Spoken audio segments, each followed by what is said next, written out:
Hello, everyone. Welcome back to the LCS. It's a battle in the upper bracket today as Cloud9 and 100 Thieves face off for a guaranteed spot in the grand final over there in the United Center in Chicago.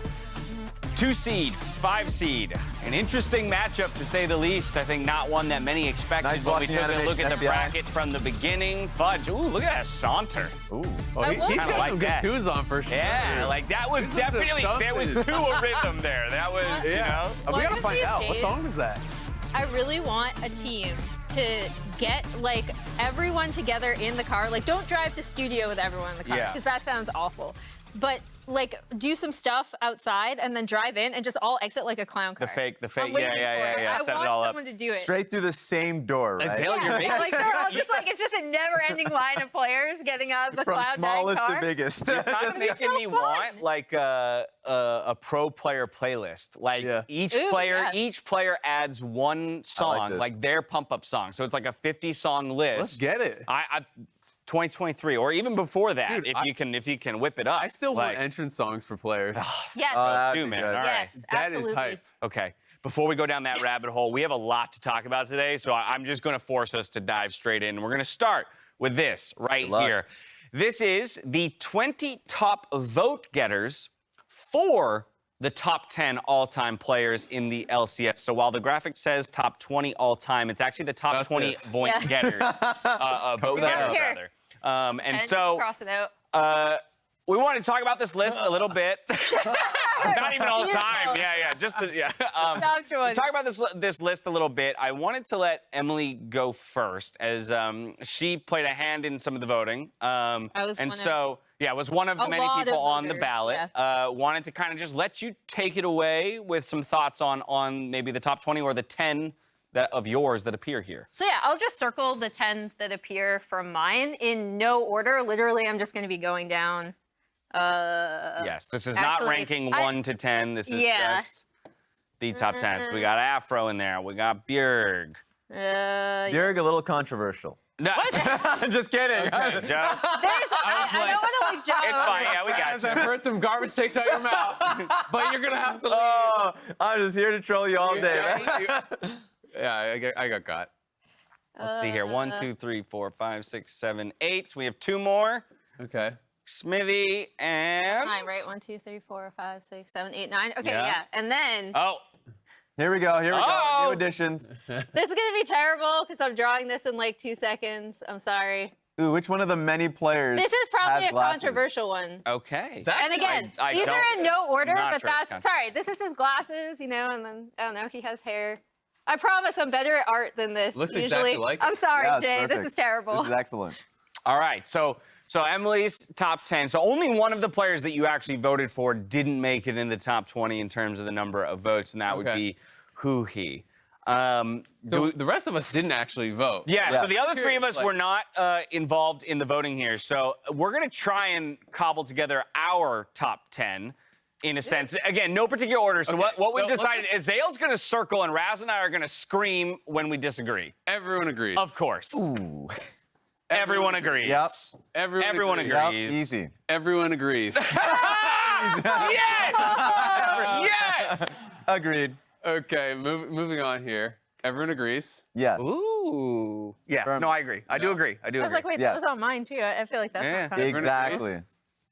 Now I think it's the reason why I'm going ooh is because he's jumping around the board. I am jumping around the board. Right. So I looked through the list. I actually have Smithy would be in my top 10. Smithy is for sure. Yeah. Yep, I like Smithy That's as a for for sure. sure. Yep. I have Now, JJ on my list I as well. think this gets harder now. I would say Jensen is in there. Oh, yes. Oh, Jensen's for there. sure. Jensen's there. Guaranteed. Okay, so we're at 7. Because now. 1, 2, Jensen 3, 4, Bjergsen, 5, top 6, 2 7. mid laners, all time in the LCS. I was, just finalizing my list this morning. Yeah. I had Core JJ on my list. Yeah. And I had huhi and Hanser on my list, which makes it hardest point of my life, honestly. I didn't have Meteos or Wild Turtle. Yeah. Yeah. So Yeah. Wild Turtle was the one that I was kind of looking at. Yeah. Just because he's still he's still one of the most prolific players in the LCS. Yes. While we don't necessarily attribute like the same level of star power or dominance to Yes. him that we do to like. How about this man? I think he's a good argument too, right? Like, one, too. Yeah. how many finals appearances has Santorin been in, or finals has Santorin been in on how many different Don't do rosters that. as well, right? Like, Santorin. You're not allowed. Let's see. Yeah. Yeah. You've been cut off, Santorin sir. to me fills You're a done for the similar. night. Santorin to me fills a similar space that Smithy does. Yeah. Right. As kind of like these just absolute workhorse junglers that I think for so long were underappreciated for their Yeah. value, but definitely have it. So Santorin is a question mark for me. While Turtle's a question mark for me, I would put huhi on the list. I think he is You the gotta drop biggest. huhi now. Yeah. I think huhi's Let's the see it, biggest Azale. snub of all of this. This is a guy who's won championships getting in much two more different than roles, this. has represented the LCS on the international stage all the way to a Perfect. finals. Looks just like him. Roblox huhi. Yeah. But I agree with you. Okay. 2 different championships in 2 different positions. Yep. I think huhi and Hans are on that list. Sven Skaren also accomplished a lot, though. He did. It really gets hard for me. These Sven's seven, a sleeper. these 7 are no question for me. Santorin accomplished a lot. Ssumday has actually been here for so many years now and has maintained. He's at a high closing in level. on the impact level. Doesn't have the same number of championships and stuff, of course. Yeah. But, I mean, Pobelter actually had a lot of great years. Yeah. Medios was incredibly Medios dominant was for incredible. 3 He years. changed the way jungling was approached. Dyrus was like one of the best top laners in the league for many years. An absolute stable. Crushed The on TSM. reason I'm comfortable leaving Dyrus out of my top 10 is because he has been eclipsed in his role by Impact and Ssumday, in my opinion, right? Yeah. So, like, at that point, I'm comfortable leaving him just outside the top 10. What about Biofrost, right? Like Biofrost, Dude, I know. he's one of the winningest supports we've ever actually had, right? He came in, he crushed with TSM for so many years. Even this split, I actually think he still played really well. He's just not on a good team. We only have 2 spots left. So it's actually really hard. So I do think it's very difficult. Vulcan, we didn't talk about either, but Vulcan has started to accomplish a lot. Yeah. Everyone goes instantly to core, but Vulcan has actually accomplished more than core in the last quite a few years. I mean, TL hasn't won since Double Lift left. Yeah. Vulcan has done a lot since then, right? Like, it's really tough. I agree with you because I think longevity is a really important piece for LCS 10, right? The 10 years of the LCS. So I think where I would have trolled was the Core JJ piece because of the dominance that he had when he came here. In the short time in which he came, whereas Wild Turtle had the full width of the LCS, where he was great. So that's where I would maybe, where the idea of a player coming in and dominating for a short period of time would have mixed things up. So I guess all that we've determined is that this is actually a really hard thing to do, to come down to a very narrow 10 players. We've thrown our best 8 up there, but it seems like it's between another 4 or 5 for those final 2 slots. Oh, and we didn't even get into placements. And we didn't even get into placements, and we're not That's even gonna going be- to attempt We're not to do even that. gonna be a bloodbath. The full results will be released on September 7th, as far as I'm aware, so we'll await those results and discuss them a little bit more at that point. Now to return to the LCS playoffs themselves, let's talk about TSM versus EG just yesterday. An unexpected full 5 games. You experienced it in person, Azale. You were casting games. It was definitely an experience. It was an experience for the fans, it was an experience for the casters, for the players. This was a weird one, right? There were so many pauses, there were so many tech issues that does add a different layer of stress and pressure to this. Yeah. At the end of the day, the result of EG winning is what was expected, but the way in which they got there was wildly different.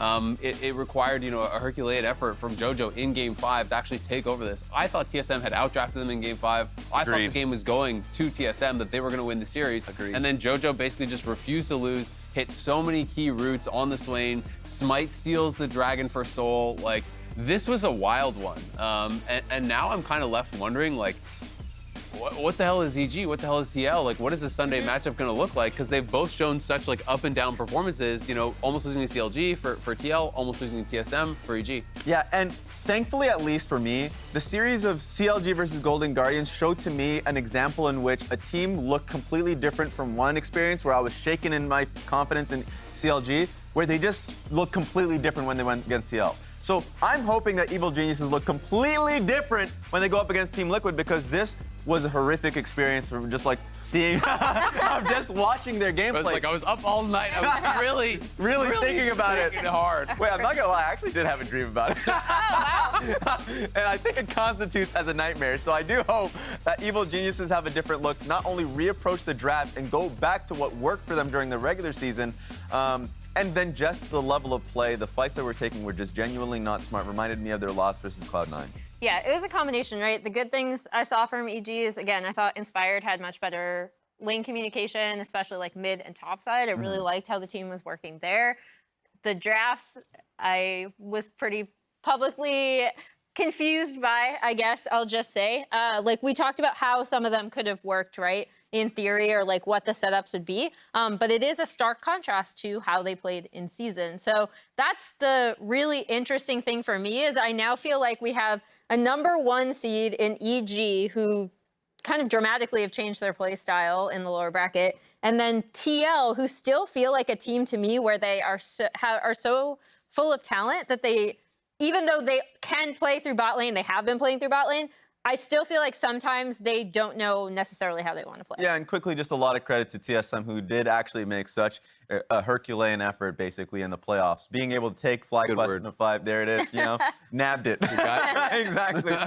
From FlyQuest, and then almost took down Evil Geniuses, so great job from them. So we end up in a situation where our 1 seed is facing off against the 3 seed in the lower bracket. It's our 2 and our 5 seed that are sitting up there in the upper bracket. Stakes for that lower bracket are very, very high. Again, only twice before as it happened in the LCS, where our 1 seed from the regular season did not make it to Worlds. EG's got to win 1 more best of 5 to secure that spot. But today, we've got that winner's bracket bout. It's 100 Thieves versus Cloud9. They've already locked their spots for Worlds, so the pressure is off when it comes to that. Now it's about booking your ticket straight into the grand finals in Chicago. You don't want to play 2 days in a row out there. You want to watch your opponents slog it out in the losers bracket finals for the opportunity to play you. Absolutely. And for both of these teams, they have different kind of motivations pushing them to get that championship, the LCS championship.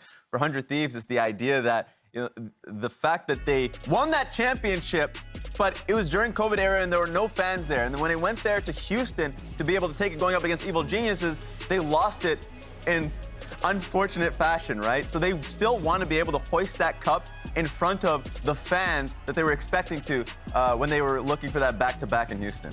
Yeah, and I mean, C9 is the same. Like, I remember when Perks was on the team, he was like running through the empty stands, like both fake him and high-fiving. Yeah.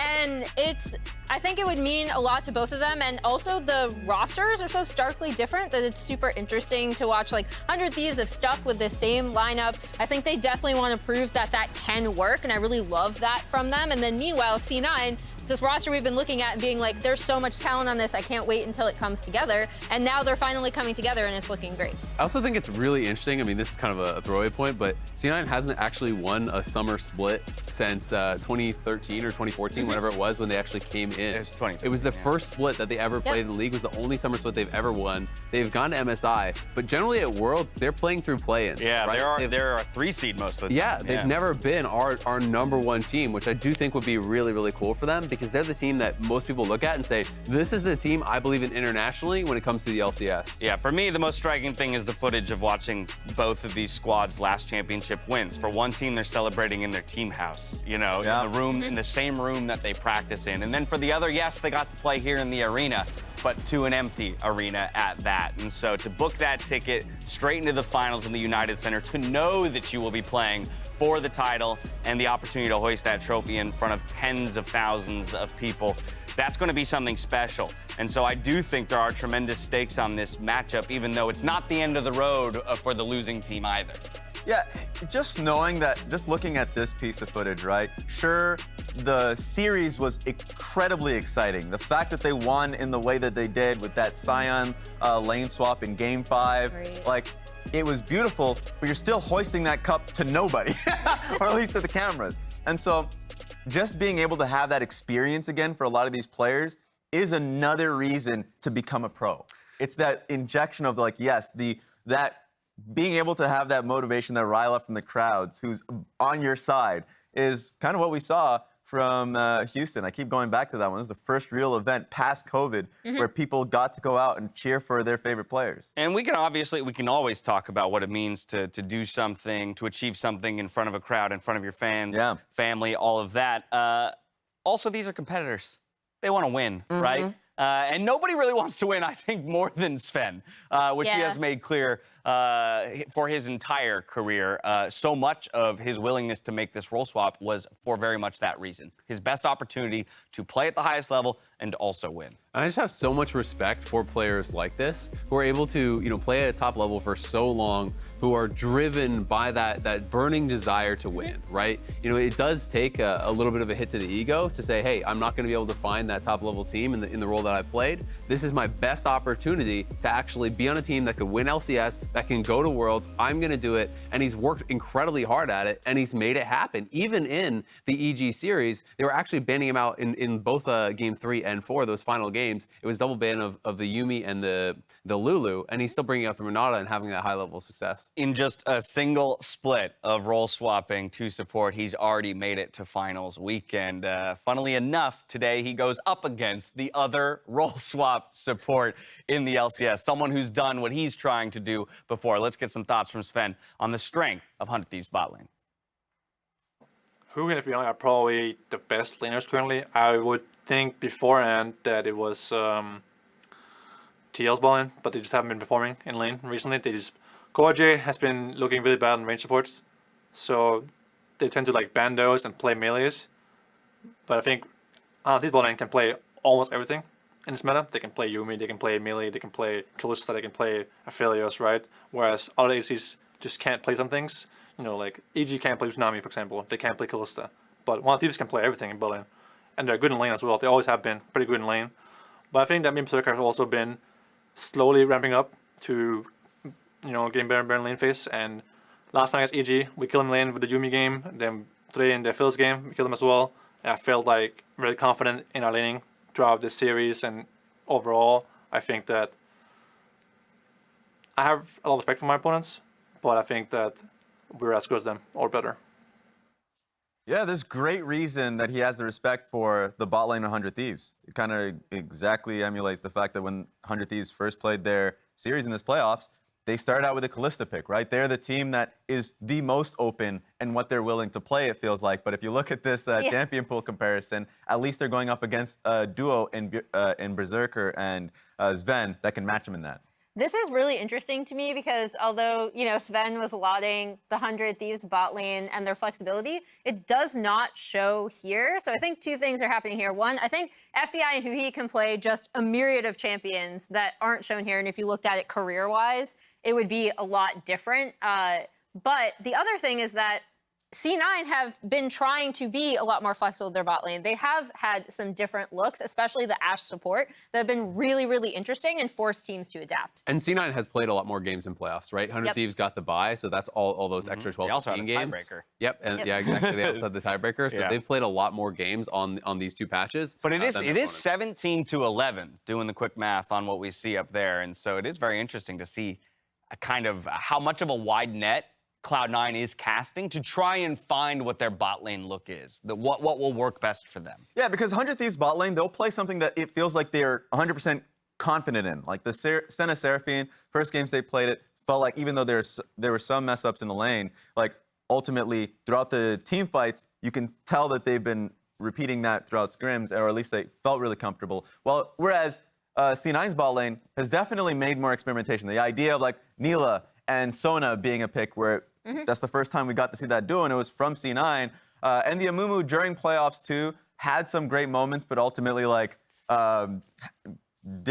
fell flat, and I don't expect them to play it again. But like they're more willing to try something on stage. And I think one thing that's just really cool is it exemplifies the fact that just below the S tier, there's actually a lot of different champions you can go Absolutely. to. So with all these bans that are thrown towards bot lane for support and AD, then it really opens up, and there's a bunch of stuff. I like that addendum because if Zeri, Yuumi, Sivir, and Lulu are unbanned, those are the only four champions. Those are the only four champions getting played, right? Now because these both bot lanes are willing to experiment, they're willing to play these like really hard, aggressive 2v2s. I'll be so sad if we just do handshake. I play Sivir. I play Zeri. There we go. Thank you.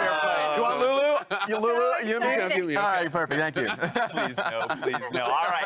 Well, for Zven in the role swap, he has a titanic matchup to try and overcome today. Lucky for him, he doesn't have to do it alone. He gets to do it alongside Berserker, who's been a top performer all split long, but also picked up MasterCard Player of the Week just last week. Let's hear from him now.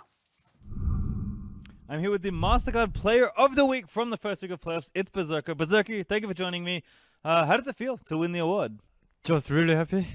I'm curious. It's been kind of a long season now for you at Cloud9. What do you think makes you more unique or different from other AD carries in the league? First, I'm young, and 2, really good mechanic, and 3rd, not spring but in summer, get brain. I'm curious, what is your relationship with Zven like? Obviously, because he's in a new role and he's a new teammate for you. So what's that been like across the split? What's your relationship like? He's good sub and he's like just comedian. He's really funny. Yeah. And then, of course, with that, you are now qualified for Worlds as well. What's that going to be like for you? Excited to go to Worlds? First LCS and first Worlds, so I just really excited. What are you looking forward to about it being your first World Championships? I really want, like, I'm from Korea, so I want meet like Umayushi or Rulo. Maybe beat them in lane a little bit? Opium. All right, Berserker, thank you so much. It's been so much fun. Thank you. All right, with that, we are going to continue on with our day. Berserker's got his sights set on some matchups against some of his LCK AD carries like Gumayushi Hell or yeah. Ruler. We'll see if he can get to those matchups in Worlds, but he's got to get it done here today. First, we're handing over to Emily, though, to transition into some conversation around the jungler, specifically Blaber. Yeah, so we talked a lot about how C9 and Blaber were able to track Inspired early in the EG series, and it made a massive difference. This is actually something where both junglers are going to have an equal start. They both end up going red with a leash to Krugs to birds, so they have like identical starts.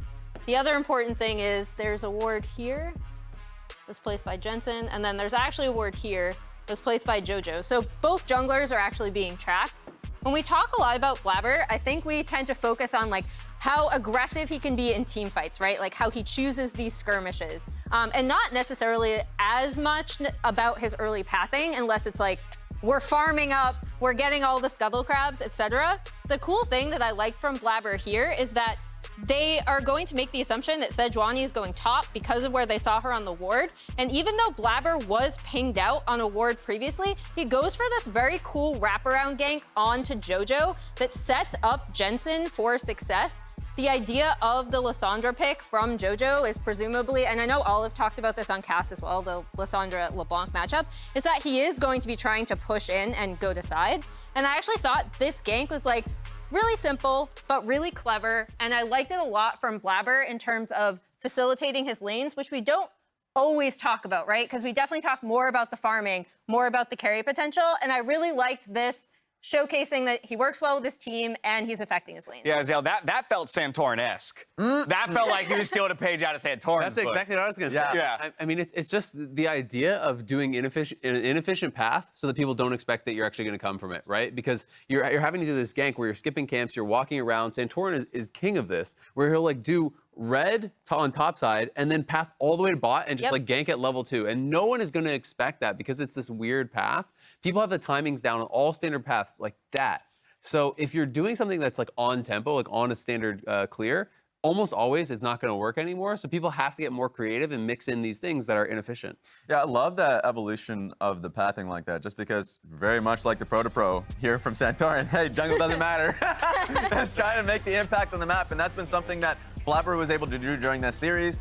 And the point that you had made, the team as a whole, but for sure Blaber, tracking Inspired within that series and just being able to essentially not let him impact the map the way Inspired usually does. Yeah, I want to respect Santorin's opinion on jungle doesn't matter, but sometimes you watch a C9 game and you go, I think the jungle matters. I think the jungler might be the reason that they are winning this game, you know? Like, Blaber sometimes just pops the hell up. Especially in that replay where that draft, the Renata Zillion, is simply around Blaber. Yeah. Yeah, blast cone over the wall, double revive. He's just going ham because that's who he is as a player, and they're just basically playing around that strength. And Emily, I only bring that up because I think that it does force teams to think about how they approach Cloud9 differently than a lot of other teams in the league, where maybe the junglers are really just playing a very facilitative kind of role. But with Cloud9, you don't know which version you're going to get. It can be the Olaf, I'm going to run at your face,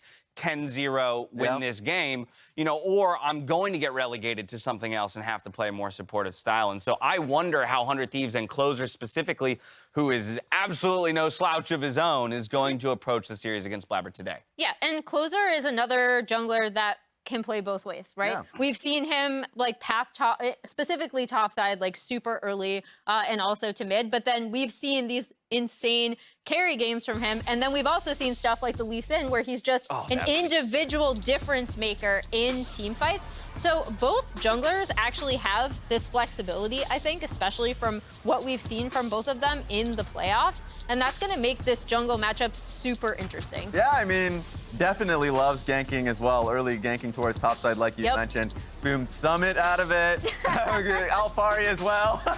Top laners hate the man. And then when it comes to team fighting, you know, he's held on to that Lee Sin pick throughout the entire series for that Game 5, in which he just continuously kicked Hans Sama's head in. So he is a playmaker. There's going to be a Lee Sin in the back of Cloud9's mind. There's going to be a Zillion in the back of 100 Thieves' mind when it comes to champion select. Again, I'm not envious of any team in the current meta trying to approach a best of 5 because of everything we've talked about, from the AD carries to some of the playmakers on each of the teams.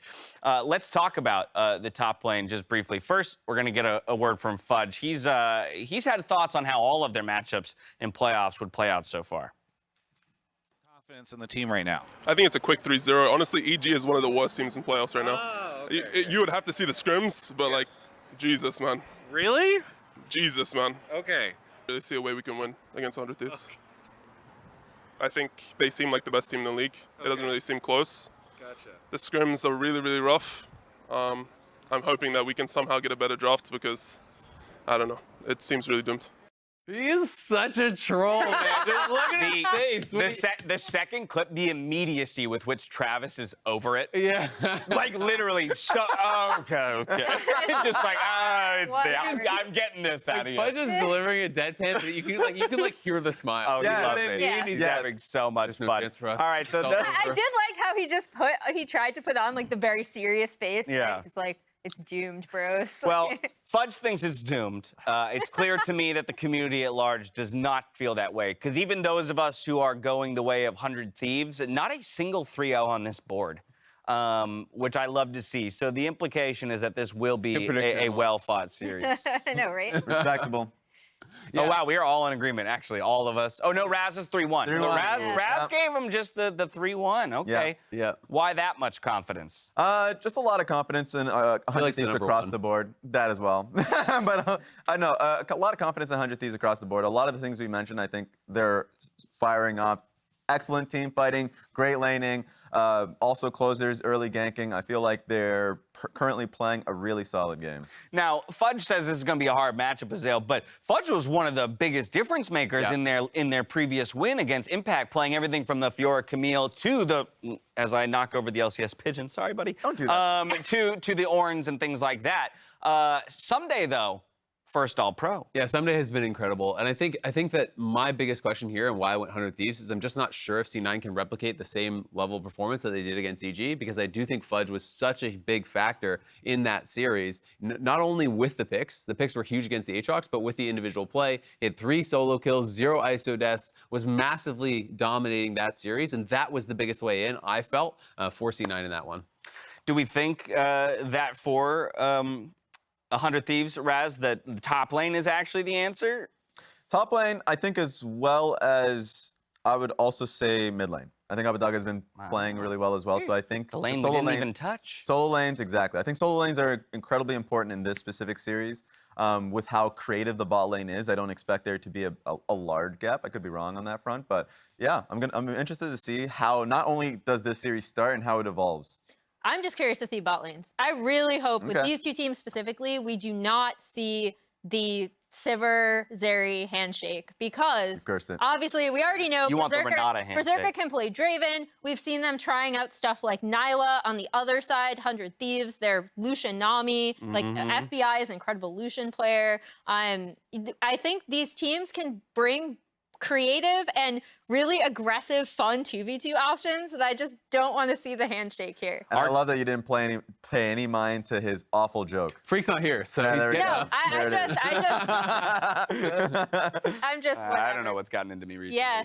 All righty, Ghost our Phreak. two top teams are getting ready to do battle in a best-of-5 to book a ticket straight to the LCS Finals out there in Chicago. Let's waste no more time. Let's get out to the arena for Cloud9 versus 100 Thieves. Maybe it's because you have a dog now, your dad.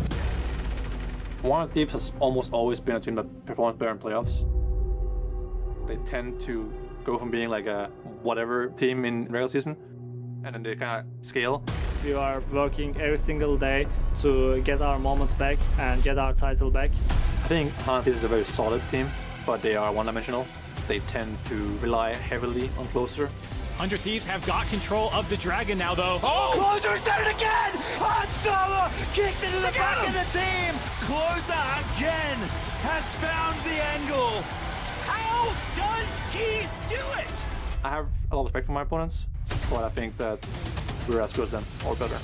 Flood through for Impact. Vulcan cutting away. Vulcan stays alive. A double kill for Impact, and he's going for more. The flash out though. It's gonna be a dead Danny. Berserker not stunned. They get one back out of Impact. He's gonna find his own double. Jojo misses the charm, and it's going to be another kill. 4 in a row for Berserker. I think they're just so used to seeing these big names like Team Liquid, Cloud9. They are not very ready for the new era of LCS, but it's already here and we will prove that.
The final upper bracket match here in the LCS postseason. 100 Thieves and Cloud9 have been the best performing teams here when it matters most in the postseason, in the best of fives. Cloud9 stepping up from 5th seed. I mean, well done to them. 100 Thieves, though, good in the regular season, also good here. And a pretty jovial atmosphere looking at the body language on stage for these teams. This is a lower stress match than everyone else has been facing. Neither one of these teams facing elimination here, but definitely trying to put the other one into the dirt to buy them a spot in finals. Definitely a hype matchup. They've balanced against each other a couple of times over the last 2 years. Ever since the core from the Golden Guardians lineup has gone up against 100 Thieves, they have played in playoffs, or best of series, I should say, 4 times. Once in lock-in, once in spring, once in summer, once in spring. They've played every single time since they've joined over. And critically, since Abbedagge and Reaper have joined 100 Thieves, they are 2-0 against Cloud9. So they definitely have the recent momentum. But we've seen C9 has made a lot of changes, and they're looking good. And interesting to see the draft prep here as well. FBI's most played champion this split is actually Senna. He's had a ton of games on her with a variety of different lane matchups, and those Zven has had one game on her. Not the kind of style Cloud9 going for. You can see double marksman bans, red side cluster very common. Senna seems to be for this series, and then choosing Vi as Yuumi is locked in right away. So the first pick Yuumi is really funny because Cloud9 released a YouTube video about their series against EG, and they said they first picked Zeri over Yuumi, idiots, in the first game when EG did it. So I would actually, with Lulu banned, it might change the equation here, but I do wonder if we're going to see a Zeri pick right away for Cloud9. No surprise, the Wukong taken away, second highest champion on the patch behind Azir, considered to be one of the best junglers in the game right now. Very strong in the early game, but more importantly, the team fighting. And that's something that Closer does extremely well. So I can see it also as a bit of a takeaway from Closer. I would say it's his best champion on the current patch. The Viego that he was so known for has largely fallen out of the favor. Yeah, he had the insane Lee Sin game, but it's really the Wukong that you have to be scared of from him. I would imagine that we see a Renata picked here by Cloud9 as well, unless they have a different enchanter look. They want to go with Zeri, trying to match up against Sivir plus Yuumi with Lulu banned is going to be an interesting matchup to watch. The first 3 picks in a vacuum are very strong by 100 Thieves. Looking pretty good right now. Yeah, I mean, I think these are very strong champs overall. Lulu, the expected answer, of course, is banned away. Ooh. So just the Orianna grab as the answer into Azir, Jensen's signature mid laner. I like this a lot. When C9 upset EG in the upper bracket last week, it was a lot about team fighting, team comps that got it done. They brought back the Zillion, and Blaber's Olaf this time around, going to the other kind of staple Jensen champion in Orianna. This is what he's made his name on the most, I would say, more than anything else. And it does start setting up for this insane Wombo team fight with, you have Wukong going in, knocking everyone up, pulling them together, buying space for Zeri. I like crawl closer, I will say. That's good. I like that one. It's a pun. What small note on the bans that I want to track throughout the whole series. When 100 Thieves played against TL, they kind of picked their permaban for the whole series. It was Trundle against Santorin. Here, I don't mind the Sejuani because C9 for them, it is very much a Sejuani flex, which makes draft very complicated. So I wouldn't be surprised if Sejuani is locked out the entire series by 100 Thieves. Yeah, Fudge had some pretty nice performances on it as well. It's a champion that they all can pilot, feels like, between him and Blaber. So, like you said, taking that one out. Camille as well. This is, I think, the most important strategic matchup to focus in on is top lane. Actually, there was a lot of talk about bot lane, but Fudge was the one guy, it feels like, who's playing the meta counters to the meta. And that's what Revenge was talking a lot about with the Fioras and the Camille's. We've seen a lot of people slamming Aatrox and Ornn and whatnot, and Fudge is the one guy right now playing what seems like the biggest counters into it. And it's a question of, does 100 Thieves want to play into that, or are they going to try and ban everything out? Right, so the Camille ban prompted the Ornn ban. The Fiora ban would set up an Aatrox pick for 100 Thieves. So the question is, do they just take the Aatrox here, or does Fudge have another counter pick for it? That's the mind game that's going on in the second phase of bans, and it shows the focus to top lane, because normally in 4 or 5 bans, when you have a role mismatch like this, notice 100 Thieves has no jungler and C9 has no support, the bans would usually be towards those roles, but the fact that it's for top laners shows how much priority they're putting on it. And the important thing is that allows Renata to get through. Like you were saying in the first phase, you're worried about, okay, if they don't take the Renata here, it's going to get banned out. But with how much attention they're giving to Fudge's champion pool, it allows Zven to lock that one in. And we have seen teams be willing to play other styles as well. The Janna, Soraka was hovering. I haven't seen much of her, to be fair, but I think maybe an LS shout out. Yeah, I mean, sure. Yeah, maybe the Ivern comes out as well now afterwards. But you mentioned the Aatrox, potentially uncountable. We have seen a lot of players pick a lot of different options into this one. I want to know what comes through. Actually, in this case, Fiora, I think, has been the most prolific of them. Again, that was the ban. So we'll have to see what Fudge's answer is going to be. Cloud9 clearly saying, yeah, we know the eyes are on Aatrox. Ssumday has played an amazing one, especially all through last week. Poppy will come through at the very end, a very good jungler here as well. Plenty of dashes to interrupt. I mean, a lot of power picks just made it through to the 4th, 5th phase. It's very unique to this matchup, as we talked about, and I don't know if Fudge is going to go with. His last counter pick to Aatrox was Fiora. Kennen? Kennen! Okay. There is a huge amount of teamfight power right here, right? 3 incredible teamfight starters, Kennen, Wukong, Orianna as well. You've got very good follow-up for everyone else. So, I mean, if you find the right flank, literally everyone on 100 Thieves is dying. That was one of the big plays from that series where there was a monstrous engage by Fudge. They put the double exhaust on him, but did absolutely nothing to really stop him from annihilating them. And so less of a lane-dominant counter, I think, and more about kind of indexing into that team fighting, given that they had thrown so many bans in there. Glad it wasn't the Urgot, which we saw Whippo trying. You know, I like this one a lot more, given that it does feel like they're saying, when we get to these 5v5s, it's all about our engage, just basically instantly annihilating you. Yeah, it is likely going to prompt at least one exhaust from huhi's Yuumi. Maybe another one, but I don't know what champion they'd be able to fit it on, so probably just going with one exhaust. The other possible flaws, they might be very heavy on magic damage now, with Zeri doing a decent percentage of magic damage as well, but I do like the pick for the team fighting. All right, team fight's going to be fun. Quick final comments from the coaching staff. Is it going to be enough here in game 1? A best of 5 between 100 Thieves and Cloud9. Who is headed to the first spot in the finals? 100 Thieves pushed this trophy just 12 months ago. Cloud9 just split before them.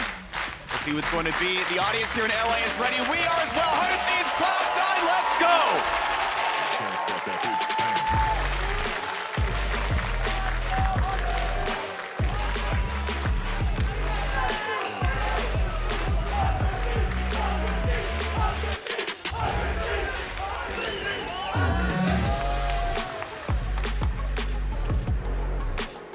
Summoners Rampants are home for the next 3 to 5 hours as we figure out who takes the title as the best team in NA until a week's time when they maybe rematch in the finals themselves. Cloud9 and Huhi both have looked like the 2 best teams in the league. And sustained success for both of these organizations. 2 of the last 3 champions of the LCS. 100 Thieves a year ago in 2021 Summer Split. Cloud9 a year and a half in the spring of 2021. So very powerful performances in a sustained fashion by both of these orgs.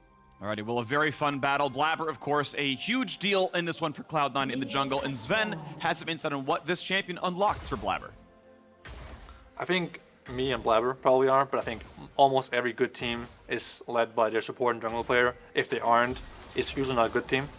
It's like usually a flawed team if you're led by a top laner or you're ADC or something like that, right? I think it's very important that jungle and support are always on the same page about what to do. I think we as a team work the best when Blaber is playing the playmaking champions, Wukong, and what did he play today? Yeah, I don't even know what Blaber played today, honestly, but like he's best on channel like Wukong, HeKR, and Olaf, whatever it is. Jensen can actually do something. He's very confident as a player in his own calls, his ideas. So right now in challenges that matter, Yuumi, Lulu, Renata, even like things like Karma and stuff will be played as well. Because one, the aces are really fucking good, and then junglers are really good with enchanters as well. So I think that works well for us. Blaber kind of like finds the angles, and I tell him like, oh no, here, now we're backing off, bro. So it's like a dog on a leash almost sometimes. Sounds like Zven is down to be Blaber's dog, though, with all the enchanters that they're playing, setting up. I think Blaber's the dog. I think Zven is the one holding the leash. He's like, no, it's time to go back, bro. That's what you think, but then when you're getting pulled behind the dog, trust me, it's the dog leading that one. Yeah, the dog is walking the human in some cases. Had that experience this morning. Anyways, Zven, for sure, I wonder if he's speaking from experience of like AD carry leading a team might be a flawed team. I feel like that was what Zven did as an AD carry, so maybe the support contextually suits him. He's aware of his mistake. It's okay. Closer gonna be fighting Blaber for some chickens. Want to get what he can. Wants to get into smite range. It is up for both junglers. That's gonna be pretty tight timing. It's Blaber who gets it in the end. Both knew they had it. Blaber was the first smite fight of the best of 5. A flash means the stun's gonna land, but I mean, Closer, you weren't killing him with that one. That was a bit of a waste. I still like it, though. Flash for flash, getting some priority for Abbedagge in the mid lane, grabbing the Azir, kind of something that we didn't talk a ton about in the draft phases. 100 Thieves having a ton of scaling on their side. Both teams do, but Azir is the highest presence champion in the current meta, slowly climbing the ranks over time to the point where he does feel kind of the premier control mage, and that's why it feels pretty good to get the flash out of Jensen early on and make sure that you have some priority in that matchup. Yeah, absolutely, but I also think Jensen, when he's in the zone, will still be fine in this matchup. It's maybe one of the trump cards that C9 has going into these playoffs is they just feel comfortable with so many different, I call them like handshake matchups. So a lot of teams will just blind pick the Azir and consider that a power pick, but Jensen is very comfortable playing the Orianna into it and outscaling. Fudge would be the same. A lot of people blind pick Aatrox with no ban setup. 100 Thieves had to throw a ban at the Fiora, and Fudge still has lane priority with yet another counter pick. Zeri Sivir is another trade that C9 feels very comfortable in. So they just have a lot of flexibility, and it's backed by confidence because when they have these picks, they have been performing. That's the important part, right, is being able to kind of play deep into the draft because, yeah, you know what's important, but as we saw in this one, right, the bans were situational champions. Like, hey, as you mentioned, Sejuani, probably permaban 100 Thieves. Senna, I think, is going to be permaban by Cloud9. It's like, yeah, that one, that's kind of a one-sided pick. But everything else, I have answers for days, right? Like, whatever you want to bring out, that's fine. Something else is going to work well for us. Love this counter jungle by Blaber here, trying to pay back a little bit the early aggression by Closer, knowing that he's going to end up on the bot side there after the top side contest. And this jungle matchup is one of the key focuses for this series as well. We talk about strategically, maybe top side, but personality-wise, feels like Closer versus Blaber is this huge thing. There was that famous video of Closer losing his mind after a set of scrims, I'm pretty sure it was, in one of the 100 Thieves videos where he's just like gotten boomed by Blaber and talking about how good he is. Yeah, I think the rivalry has been ongoing for these guys, and actually the biggest one to my memory, Mark, was the 2021 lock-in tournament. Cloud9 reverse swept 100 Thieves, and 100 Thieves released some comment of Closer saying like, man, Blaber, he's so good, man. Like, I just can't. He's like screaming into the pillows. But it's quite a storied rivalry. They've both been in league for a long time. The all-time record for these guys, I'll get into it in a moment. Early flash beam, there's no shockwave, it was a red buff. I'm surprised Abbedagge wanted to help far up that badly, but flashes away from a red buff Wukong without cooldowns available. Fudge eventually walked down as well, but no kill. Little play by Blaber there to set Jensen up for success and then interrupt some recalls. Decent damage, but no CC to really knock him down, but it is the recall stops you mentioned. But onto the point of Closer and Blaber again, the all-time record between these two is 15 wins for Blaber, 14 wins for Closer. So it's incredibly close. Incredibly close. You heard about them talking about, from Zven's perspective, how important Blaber is for C9, their playmaking. He's the one kind of going in a lot of the times on these champions that he's so proficient at. Closer's much the same way for 100 Thieves. He is a lot of times the big playmaker in the mid to late game. He's insanely clutch. In that title run that they had where he grabbed finals MVP, it was kind of his Viego taking over those matchups. You saw it in the series to take down Team Liquid despite falling behind early in game 5. Wants the shuffle, gets it, the flash wasn't there, the tackle into the wall as well. Jensen has a shockwave, but will it matter? Buys a bit of time, smites for a level, Closer's 5, and Jensen, one hit from death. There's first blood, 100 Thieves pull off the first. Azir Poppy combo, not letting Jensen's flash come back up. So Closer traded the flash early. They're synced flash timers because they traded flash for flash. It's the easiest way to track it, and they get the kill. Awesome setup there with the wall from Azir. A combo that Cloud9 is fairly familiar with, though they ran it with Azir Poppy, or excuse me, a Nivea Poppy back in the regular season, giving a bit of a taste of their own medicine there. Jensen gonna drop in. As a response, after they kind of reset off that play, Cloud9 gonna grab this Dragon, getting it just at 7 minutes, so pretty good timing for them. Yeah, very fast pace. If they keep bot pressure somehow or just manage to sneak it every single time, that's gonna be well on their way. Hextech Drake second, early, of course, regen helping a ton as well. If anyone is under pressure, it's gonna be pretty nice. Yeah, throughout the regular season, Cloud9 was the best team at taking Dragon early. Throughout playoffs, it's actually been 100 Thieves. So watching this gank one more time, Jensen was maybe half a step away from being able to dodge out from that Azir ultimate. But those inches make a difference. They do. Absolutely critical to know the actual distance on that, because the soldiers spawn behind you, and then further behind the soldiers, there's like a little invisible projectile that will actually scoop the people back. So Abbedagge showing he knows those distances quite well.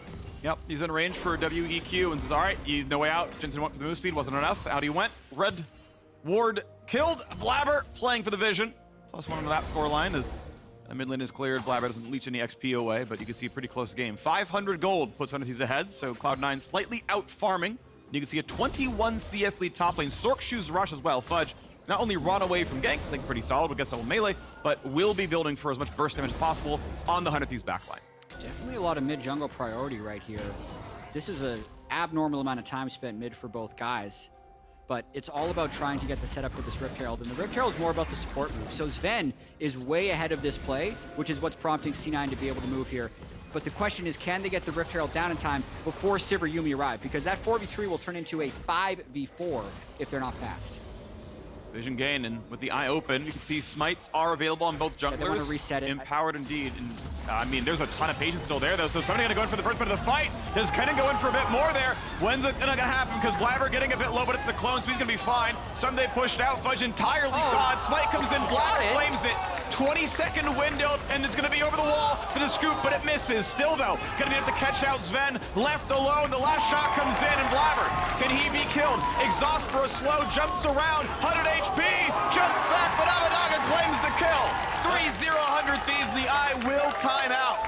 A quick 2-0 for 100 Thieves. They were able to stall out the take by Cloud9 long enough for the Sivir and Yuumi to get up there, make that a 5v4, and they were just barely able to kite out the Blaber engage. You can see Fudge and him were kind of on different pages. I thought they were going to go in and blow up the Aatrox. When Blaber hops in here, he goes to try and finish off this Rift Herald, and they have an opportunity here, I think, to 100 Azir him. If Fudge just ult flashes on top, I think they just kill him and then can maybe try and win the fight from there, but he gets ejected before he can make a decision on if he wants to fight or not.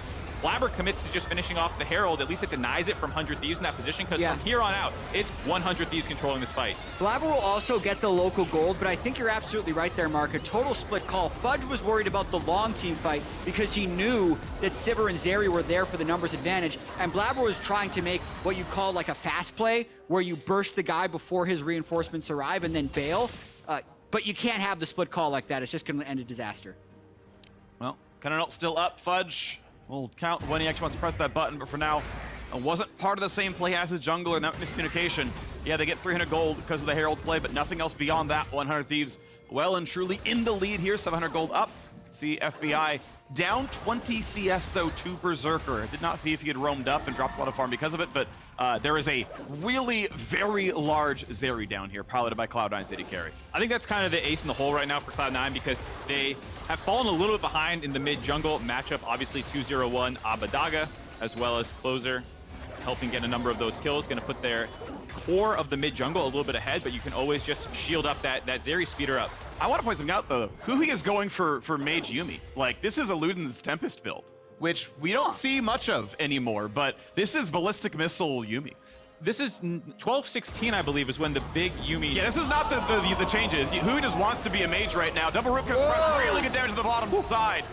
And it is going to be FBI surviving. Ulti, Spell Shield. His summoners were down, didn't need him. This is definitely feeling like a little bit of an off game for Blaber. He spent a lot of time mid, only gotten one flash, no kills, then also tried to make that fast play, which wasn't followed by Fudge. Definitely feeling like he's trying to force something, trying to get that Wukong ult off onto an ulted Zeri, and a Sivir who has Spell Shield is a very optimistic play, and it chunks him out before the dragon spawn and sends him to the other side of the map. Definitely a player who, if he sees a fight he can take, seems to always like that fight for Blaber. Yeah. Never afraid to pull the trigger, and I think that the Rift Herald one maybe could have gone in their favor, but now falling behind the pace of the game, sometimes you have to adjust from there and focus a little bit more on finding the exact right opportunity to go instead of always looking for the fight. And speaking of pacing, look at item spikes. FBI just recalled, walks up Kraken Slayer, boots one there as well. Luden's done for Abbedagge on top of that one. It's double mythic to 0 on the side of Cloud9. I don't see a world where Cloud9 chooses to take a fight anywhere remotely near Abbedagge or FBI. Yeah, I think they have to concede this next Drake and just continue farming and maybe hope for Fudge to take down first turret, get an item spike, and then maybe fight for the third dragon. So the Ocean Drake will help their laning a little bit, but I completely agree with current items. Team fights would go heavily in the favor of 100 Thieves. The interesting thing about this as well is both teams are very similar in how they approach team fighting. It's control mage mid, frontline jungler, hyper scaling AD carry with largely an enchanter support, and Kennen is not a bruiser like Aatrox, but both want to dive into the enemy team backline. And so it does make it awkward where if you start falling behind the pace of the game, you don't have any natural advantages built into the composition. Maybe side laning a little bit, but once Aatrox gets a couple more items, you can see the Merc Tread's already completed, he'll be just fine. So at some point, Cloud9 will have to decide it's time to go. Fudge getting himself a turret play, getting locked down by Ssumday, does not get pulled back, it's his own stun. Nice side They're trying to bait, actually. But going for a bit more because Blaber's here. Kennen ulti is on. How about the rest? Will it be enough damage? There's the ulti across Fudge, plenty out of range. Sweet spot's not landing. Kill picked up. There we go. Top jungle combining for a kill for Cloud9. Such a clever bait knowing that 100 Thieves is bot lane, but now they have to play defense. They've shown their hand up top. Can they survive this dive? I don't know if it's easy. Just actually, as a Vix Renata, doesn't think he has a dive for it, despite the fact they know. Okay. I'm surprised he evicts Zven when there's no way there's threat on them. Bit of a curious call there. You can argue you're just playing for turret plates at that point, but then clearly because huhi dropped his ult, there was a desire to actually pick that fight. I'm actually confused. I don't know if Cloud9 is Lee Sin. It's like, I'm gonna ult this guy. Oh, right. That's okay. You know, whatever. Miscommunication. Yeah, I guess it is. happens. So, third plate taken down to the bottom side. FBI catching up a bit here still. A 17 CS lead for Berserker. That's going to feel good. And the items are coming through. So, Rocket Belt, Divine Sunder, now in the inventory of the top side. And as a microcosm, this feels like the game right now. Top side for Cloud9 has the only kills, to be fair, and assists. And Batman and Thieves are the ones with the item spikes. You can see it's pretty close in gold between the AD carries. But it's really Abbedagge way ahead Jensen, and then Fudge way ahead of Ssumday.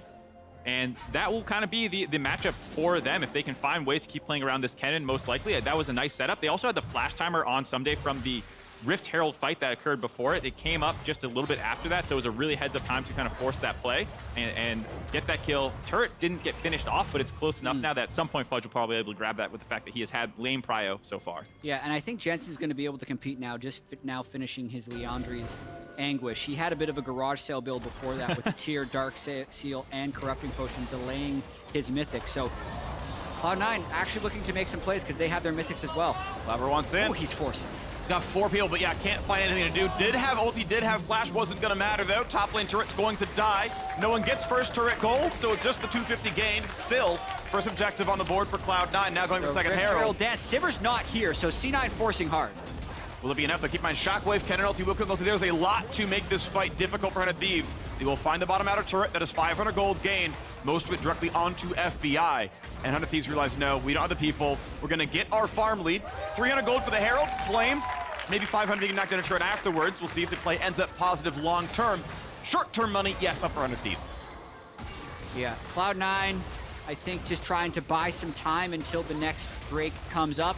The map has definitely opened up a little bit with the Kennen being able to beat the Aatrox. That is theoretically like what should happen in the matchup. Kennen should be able to use his range advantage to push Aatrox in early, but now it'll be about execution in teamfights and whether or not he can find angles. Yeah, he's definitely ahead of the expected way that matchup was going to go. 20 CS up, turret down. Berserker 1v4 here.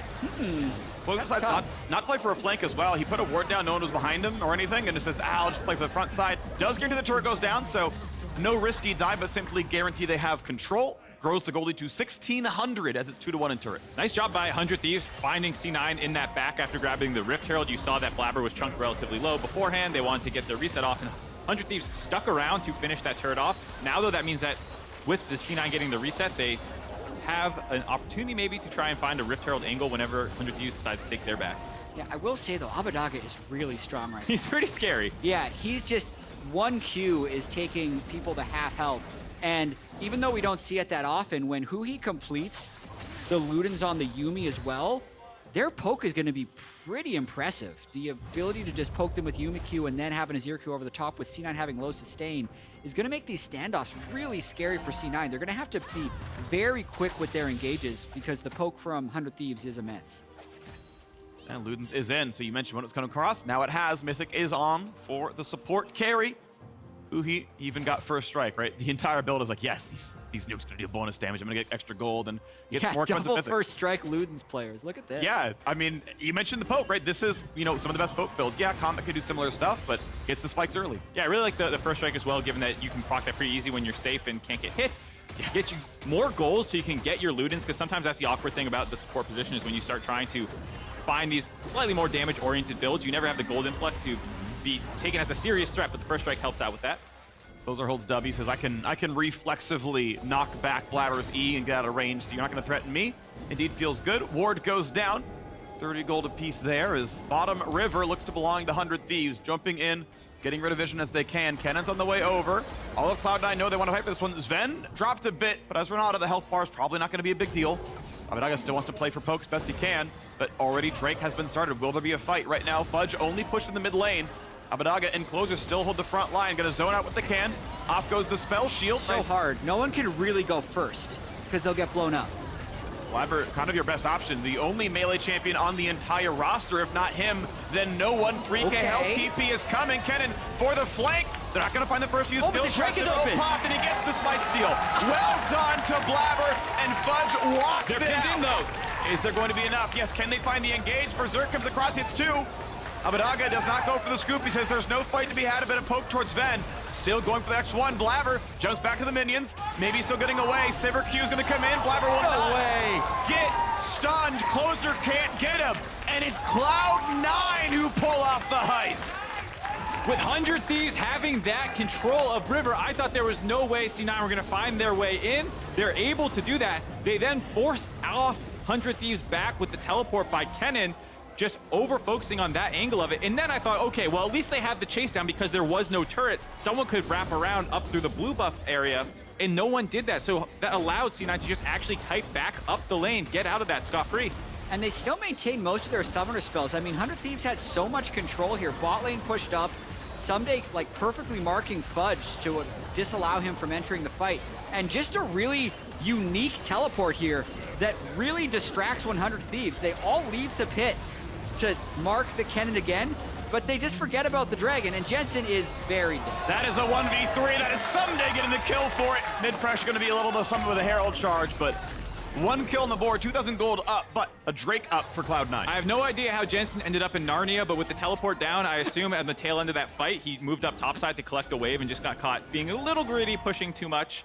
Nice answer back by 100 Thieves, cementing the gold lead and giving themselves some time to get a lot of vision control down on the tail end of that play. You saw Baron just spawning there. Wards go down, and we can start seeing what the Baron bait might look like. Keep in mind, we're almost at 2 items for FBI. Phantom Dancer is the best single target damage item out there for an AD carry. Closer, I think, wanted to bait, like, I might be hitting the Baron, right? Queuing towards it, like, that'd be in range. It wasn't, pretty smart attempt to the bait, as Zven has a controller down anyway.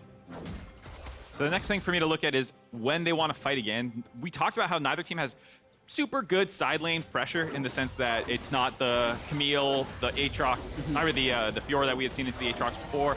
So I think it does mean that for the next 2.5 minutes is about just getting vision control, trying to find anyone extending a little too far for farm. Like you can see Blaber in the top lane right now.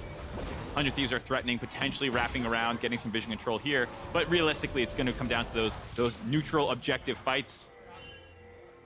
And 100 Thieves, I think, is kicking themselves a little bit for losing that Cloud Drake, but still are so strong in this game. The first strikes are contributing a little bit to the gold lead as well. I was just checking. Abbedagge has about 400 gold. Surprisingly, huhi has like 350 gold from first strike as well. Free kill. On support Yuumi. Yeah, just like free extra kill for Yuumi, as he's actually going to be a fairly substantial damage threat later in the game. So it's just really difficult for C9 to get back in the game. You can see how much they're having to group up to move through this incredibly dark jungle. So they're not even able to use Kennen's strength. Kennen actually doesn't necessarily beat Azir 1v1 with that Banshee's Veil completed. So his lane advantage against Aatrox is pretty much nullified at this part in the game. I really like the Banshee's Veil call out though, because there's also not an easy way for Cloud9 to poke it off. Realistically, maybe a Zeri W hits you with it, but it should save you from whatever is the first spell that's going to hit you. Now, obviously with a Wukong, it's kind of like an Alistar where you can knock it off with your E and then your alt follow-up will get there, but it's also just a good item against double AP solo lanes, making it a very efficient buy, and because he's also ahead of the pace of the game, he's completed his somewhat defensive item while Jensen is still having to just spam damage. Yep. Yeah, I think Jensen will finish Saris before like a Void Staff comes through, but yes, he is ahead of the pace, feels very good. Abbedagge in a good spot for sure, as the ward control keeps battling. We have not had action, really, since that top lane pick right after the Drake was taken. 100 Thieves once again feel like the team with the lead. The gold lead is ahead, even above and beyond first strike. 2-item AD carry in both cases here, so Farm has been really solid despite the very low kill participation on either side. But we'll see if Cloud9 get the heroics yet again, because last time it did work. We'll see if it goes 2-2 or 3-1 Cloud9. It definitely feels like one of those game ones where you're kind of playing range, you're throwing the jabs out, trying to get a feel for how the other guy's going to fight, because it's two relatively standard team comps, objective-focused gameplay. There was the heavy mid-lane focus early on, but beyond that, it's mostly about coming down to these 5v5s. There hasn't been anything too tricky shown in the drafts either. Yeah, Cloud9, in order to win, needs to find 100 Thieves grouped up with some flank, but they don't have the wave control to do so. So 100 Thieves in a very powerful position here. Look for them to almost just retaliate to Cloud9 when they try and engage, because they have so much burst. Sivir ulti's on, so there goes Shrillius from Zven. Can they catch the rest of it? Needs to be in range, can't root him. Zven flashes away from Yuumi, but a flash tackle into the ulti. A stopwatch buys 2.5, but is there a kill? No, Blaber's going to live. An important stopwatch then. The knockup comes through, Kennen follows. Sivir is down, and Closer's going to fall with them. What a great turn by Cloud9. Abbedagge just slinks away, but a flash follow for Berserker. It's going to be 4-0. Cloud9 turned it right around. That is some Cloud9 magic. It looks like to me Fudge just appeared out of nowhere to one-shot FBI. Everyone was chasing Blaber. He's still alive somehow, and Cloud9 manufacture the fight they need. Dragon be damned, they're going for Baron on the tail end of that one as well. Ssumday, the only person up, has no chance of stopping this. And this is why you heard Zven talking so highly of Blaber. He just seems to find these opportunities to turn around. So many resources by 100 Thieves, exhausted, chasing him down. And then he just sees the angle, baits them in, and that's that wombo combo that we were talking C9 having in this Rockhat flip the switch replay. They see this angle, they say, all right, we can get on top of him. They're gonna pop, I believe it's Sivir ult and Yuumi ult. Yeah. Just trying to get on top of him here. It does get the flash out of Zven. Blaber's able to use the creeps to E away. This wall stun is now set up, so Closer's gonna flash on top of him as well. This is so much stuff just for a frontliner. And here's the Fudge TP as Blaber buys time with stopwatch. So he arrives, and everyone's expecting Blaber just to run away, but this turn is madness. 25% health, and he dives back in. Under stealth, flash, turnaround, ult, double knockup, which sets up the Kennen to have the easy turnaround. I mean, this is what makes Blaber so terrifying. He just seems to find angles that other people wouldn't dream of going after. Very intelligent. You can see, really big damage out of Fudge. Huge with a big goose egg for Ssumday's Aatrox. Wasn't part of that fight. Really beautifully done. Even FBI couldn't find much. I will say a wasted exhaust by huhi. He put a slow onto a stunned Wukong and probably wanted to save it for the Kennen. I think that would have changed maybe a bit about that fight, but we are now at a 3-item Zeri, and Void Staff is in, so Jensen's going to feel good as well. Cloud9 a lot stronger because of the gold they acquired from Baron, but it was a trade they had to think about. Baron for Dragon. When they spent the time to go for Baron, when they then reset, 100 Thieves was able to pick up the Cloud Drake. So the Soul is a very long ways away. I think it is the correct call for C9 to get the influx of gold from Baron because they were playing from such a deficit. Now they have that Infinity Edge spike on Zeri, as you mentioned, but we're still a long ways from the completion of this game. Yeah, 2,000 gold Baron buff power play thus far. They'll probably grab this mid lane powder as well. By the end of it, wouldn't be surprised with 25, close to 3K gold swing for them, especially given the kills that happened before it. So absolutely the right call, much more valuable than just the single Cloud Dragon, and it doesn't feel like a game that's going to be necessarily decided because you get the soul. It's going to be about the fight that happens before it, and whoever wins that will probably be the one who wins the game. Yeah, getting extra level, for example, Fudge, almost 16, and hey, Baron gives a bunch of XP to your squad, sometimes a full level if you're an underleveled support like Zven, so a very big deal there as well. We'll see what the fights look like. 3 minutes and change until the 5th Drake of the game spawns, split 2-2. But now it's Cloud9 for the first time pretty much all game with a commanding gold lead. It was 100 Thieves holding this number for most of this game. And it does feel like it's turned around now. Blaber, Black Cleaver plus Hexdrinker into the inventory. So the interesting thing about 100 Thieves comp is we've seen it mostly used aggressively thus far, trying to chase down the members of Cloud9 because they had the lead. They were trying to control zones, ways into river, and then turn on them when they felt like they had the advantage. They do have the other option of playing a little bit more kite-oriented with the peel that a Yuumi can give, the peel that an Azir can give, and with 100 Thieves now on the back foot, you expect to see them transfer that way a little bit more, but that is scary because it gives more flank opportunities for Cloud9. They have been having to try and find these angles through 100 Thieves vision. Yeah, Cloud9's composition definitely works a lot better from ahead because of all the engage angles that they potentially have, and now the fact that they're actually first onto side waves just makes the game incredibly scary for 100 Thieves to play.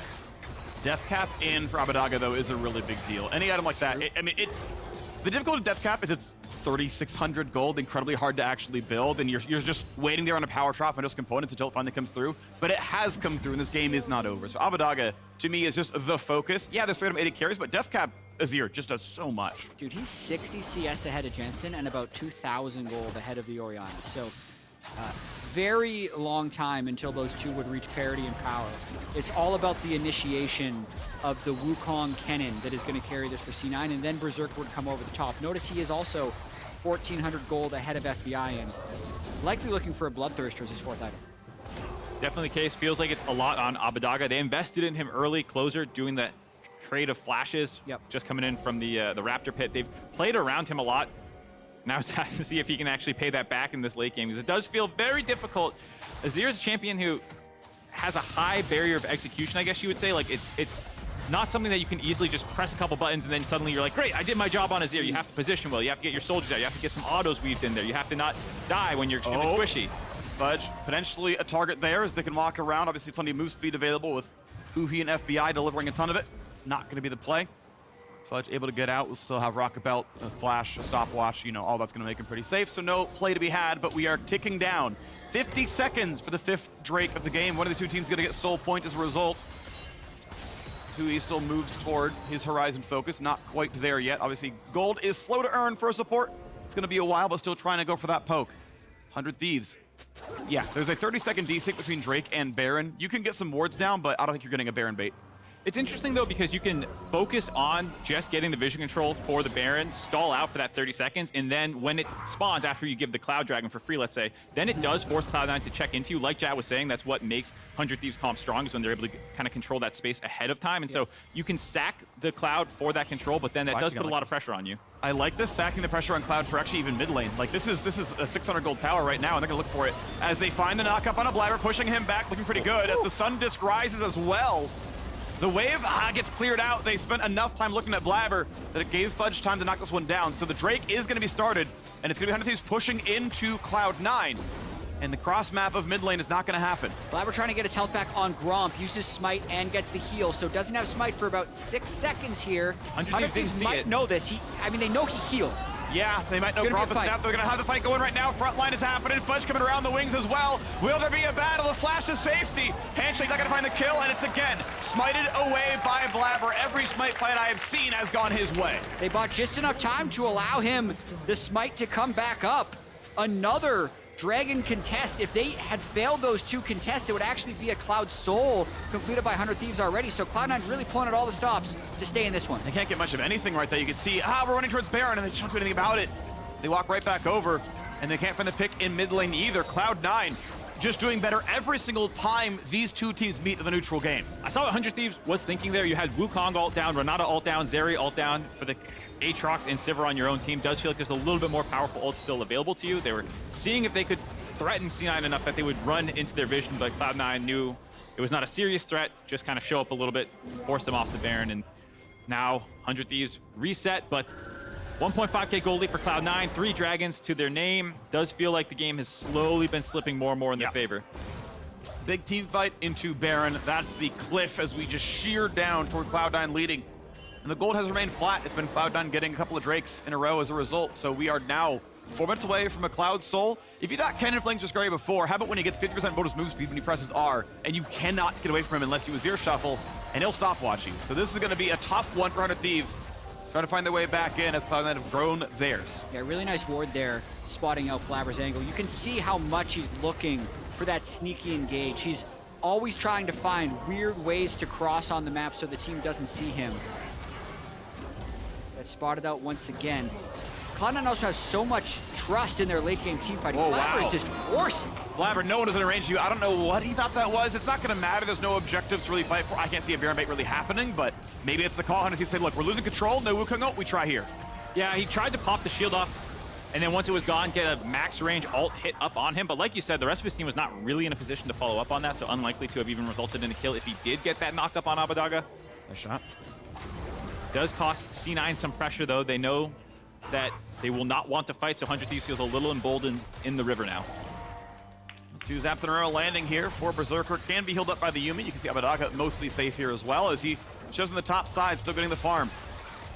Problem is for 100 Thieves, they have yet to find a real dedicated team fight. Cloud9 always playing the battles smarter. As a result, it doesn't really matter how much gold Azir has because his team's getting one shot by a Kennen engage, and Ssumday gets chunked down that below what a Yuumi can realistically heal. That was an insane little combo there. You handshake him into the wall while the W is going off and also proccing Baron at the same time, so you sneak in some extra Baron damage as well. Forces Ssumday most likely back to base. And I'm willing to bet huhi's skill build is Q max, W max. He's getting as much AP as possible, so his heals we're hitting for like 130? Yep. So he's like, all right, I got as bunch AP as I can. Horizon Focus is in, but you do not have the same sustain that you normally do on a Yuumi comp. I'm not saying it's bad. I'm saying he's playing for the poke. The sustain is not there. I do want to try this build, though. Oh, yeah. It looks really Oh, good. I have a friend who plays this build. Yeah. He's gold 4. That was not the selling point you needed there, Phreak. You also revealed you're not friends with Huhi. It was not. I am not. Sadly, I'm not. He seems like a really cool dude, though. Yeah. This game, I think, is also kind of moving towards which AD carry can hyper carry more. The Bloodthirster has been completed on Berserker. I think, ask any C9 fan which player they want to have the majority of their gold in their team. They're going to tell you Berserker, especially Berserker Zeri. But FBI just completing Maw, and he has a Yuumi on his back as well. So these fights are going to be very interesting. FBI has gone Maw, has sidestepped a more offensive option to just make sure he's not going to get one shot by Kennen Orianna. It makes some sense to me. There's not a ton of armor on the enemy team. Yes, Wukong does get some pierce passive. That's realistically it. So armor shred's not a huge focus. It's not a crit item where the Bloodthirster is, but at the same time, at least it's keeping you up. Most likely during the dive. The thing that you're concerned about is Kennen damage, an Orianna shockwave at the same time. And if you can sustain through that, you have your lifeline proc. It does give you the same kind of sustain angle that a Bloodthirster will give. So it's both of them are somewhat defensive items. Yes, Bloodthirster will scale better just as it pushes your crit closer and closer to 100%. But of course, I think it might be the right call for FBI here because if you get exploded in a fight, it doesn't matter that you have Bloodthirster. All right, it comes down to this. The gold has shrunk back to 1,000. 100 Thieves have out-earned Cloud9 in the last 5 minutes. The problem is, again, the team fights have yet to go 100 Thieves' way. They are probably 10 minutes since their last kill in this game. Cloud9 get the Baron set up, and Berserker is on the Baron. Double lifesteal can take this forever. Sundisk up in the mid lane, not going to mean a ton. Blue Trigger spots it. Drake up Blaber in wants 10. to flip it. Will there be a fight? Well, it's Baron regenerating back up. If you can send someone to solo this Drake, wow, 100 Thieves hold the 4v5. Cloud9 are gonna lose the play towards Soul. It's such a risky call. They're almost certainly gonna lose this Drake eventually, but the question is, will they win a team fight or get Baron because of it? Yep. They need to find a flank ward for this Kennen. they have not seen Aatrox leak out from the river to that area, so C9 does not know it's 100% 4v5. Nice Zven! smoke! Zven, he's gotta get away. He's gonna flash with his mid laner, but here comes the scoop, and Abbedagge finds two. What just happened? But the Danes are down, and now we get the team fight. Fudge dives in, but can't get a single man. One comes up with the Wukong, and Berserker is still fighting. Berserker's here to put his team on his back. Ssumday? His team is dead, but he's got one around. Drops off the Drake, Ssumday TP's in. Team fight still in favor of 100 Thieves. 3-2, recalls come out. Okay, so no one got the Drake, no one got the Baron, but we did see a fight, which I'm taking every single time. Just such a good pick by 100 Thieves, but you can still see so much power in Berserker being able to clean up on the back of that fight. They're trying to figure out which objective they should be focusing down. They considered leaking out to Dragon, but they think C9 moved to that side, so they think that they're going to be able to stake this Baron while There's C9 no is way. on Dragon. But Baron reduces your damage by half when it hits you. There is no way FBI and Abba can win that fight. They lose the recall, and Cloud9 have inside track on Drake. 100 Thieves fumbled the one fight. Drake was the one they could have done. It wasn't going to damage them. And unless Ssumday finds heroics, this is Dragon Soul to Cloud9. Well, Q. He held the smite though. It was at 913, waited till 400, then got the smite. But Closer is up now, so you see 100 Thieves realizing their blunder. We couldn't do it before. Maybe we can do it now. They're going to try and force C9 in. Tons of flashes down. Berserker critically still has his up. House the Dragon Soul, 10% passive move speed, 50% after ulting, going in for the play. Handshake in, and it's going to be smited. Claimed by 100 Thieves. Evicts the Wukong, but Berserker wants it. He's got Fudge in his back pocket, and he gets a single kill. 100 Thieves, though, still running fast. They will get away. They trade a Cloud Soul for a Baron and a kill. actual helicopter Wukong there as he gets into play. He's taking off. This assault. He spun too fast. The Cloud Soul sped him up. Cloud9 in control of this, even though the Baron does go over. So they're going to see how much they can get done with Closer dead. Gonna get at least mid lane inner turret down in Cloud9's favor. They had lost the gold lead temporarily on the tail end of that skirmish. They got the Dragon Soul, then 100 Thieves also gets the influx of Baron Gold. Yeah. God, this is a crazy game. It feels like it's Abbedagge versus Berserker a little bit right now. He got both those kills in the scoop top lane, set up by largely huhi, actually. They get this chunk there, this follow-up there. Oh, man. Then it's the Yuumi ult almost locking them in place, forces them into the corridor, and just such a nice QE over the wall there to get the double scoop. And right here, the teleport in by Fudge is interrupted by Ssumday, stopping him from flashing over the wall when he wanted to. Got it. And then Ssumday kind of trapped in the pit with Berserker, who's going to shred him very quickly. Ssumday doesn't die at the back end of that fight, but Berserker really knows his limits. Had helped flash that entire time. Yeah, the fact that huhi couldn't get a reattach onto either the Sivir or Azir is why they could not really aggress onto the Zeri there. So it's just a bit of it. Blaber wanted going for a trade. It's relatively equal. He's got really good healing, of course, off that Q. They got the Baron buff, so 100 Thieves trying to use his power spike to open up a gold lead. We'll see top lane tier 2 now. The attack FBI. A lot of attack damage here. Gonna feel good about this one. Turret indeed goes down. 800 gold lead. 100 Thieves. Rebel Baron power play back to a 1,000 advantage as they had traded turrets and kills back and forth earlier on. So the one nice thing about 100 Thieves comps, it does have a nice range advantage. So with this Baron buff on their side, it does force kind of an engage out of Cloud9 if you realistically want to stop the siege, because otherwise it's so difficult to walk up and wave clear against things like Azir, Sivir, ricochets, and whatnot. BI spell shields the damage. The cannon's still hitting, though. It's about 3 shots away from killing it outright. Yeah, I think this is... Oh, nice handshake, but the shot came in time! Inhibitor turret claimed.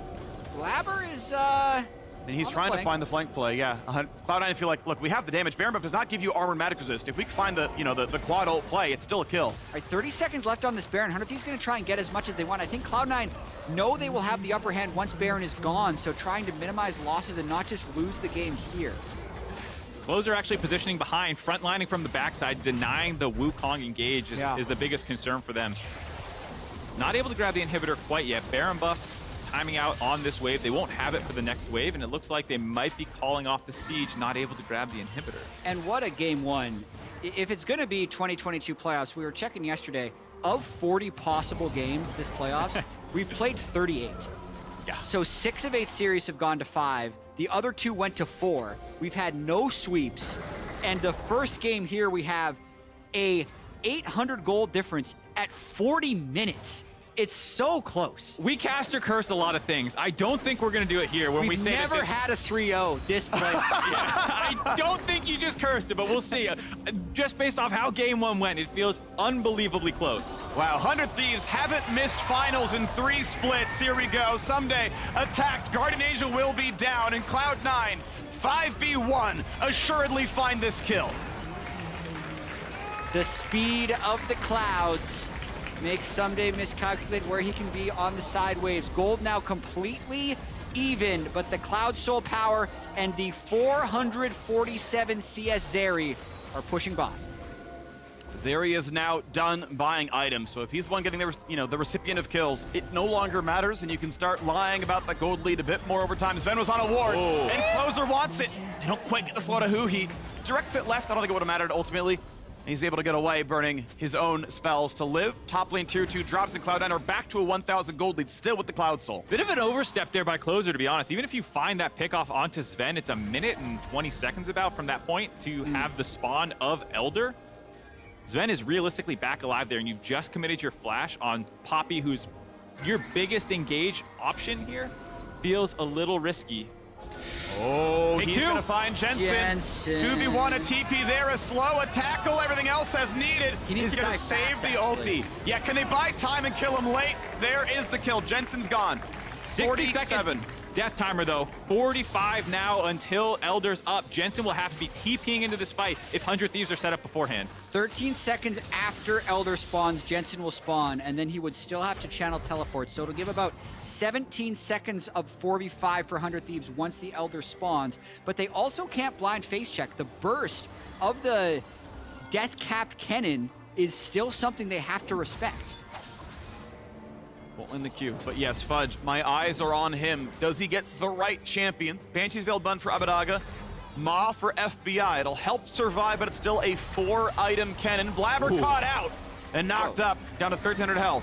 Drake spawns in 5, but as you mentioned, burst it. 17-second desync between this dying and Jensen being around. It's gonna be the first one. Ssumday, no GA, choked down and dead.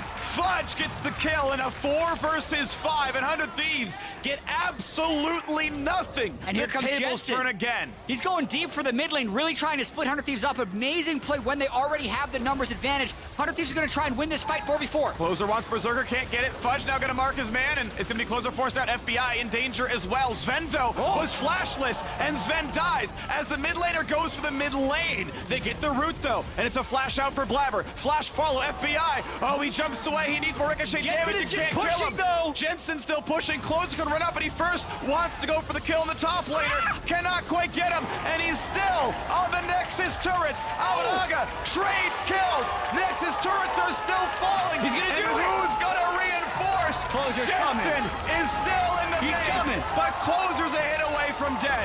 FBI on the way as well. They get a bit of poke. He needs 5 more autos. He flashes 1, gets a second, gets a last one, and Jensen single-handedly wins game 1. 100 health left on Jensen. The flash away from Poppy to get the last auto attack in an absolutely insane game 1. Jensen clenches it. It was pretty close.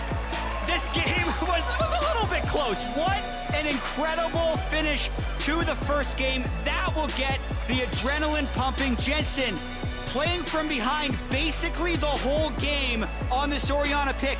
And who draws up the Orianna front door split push? He just teleports straight down mid lane, kills 3 turrets, and in the nick of time gets the Nexus. Fudge also deserves the tip of the cap there, trading 1-for-1 with Abbedagge at the last second, making sure he could not get a recall off or anything like that. The rest of Cloud9 doing their best to play bodyguards to allow Jensen to have that hero play. from what was such a crazy position, Jensen getting picked off right before the Elder Dragon was the prompt for all that insanity. And yet, it was still Cloud9 who get the one in the 4v5, right? The fact that they got the pick on a Ssumday, which is almost exclusively Fudge, by the way. 4-item Kennen, pretty good. And we talked about it from the very beginning. Hey, you got some targeted bans out. You got some very important picks like the Aatrox that have been so good for Ssumday in the previous week. And Fudge is like, yeah, it's fine. We'll go Kennen on 5.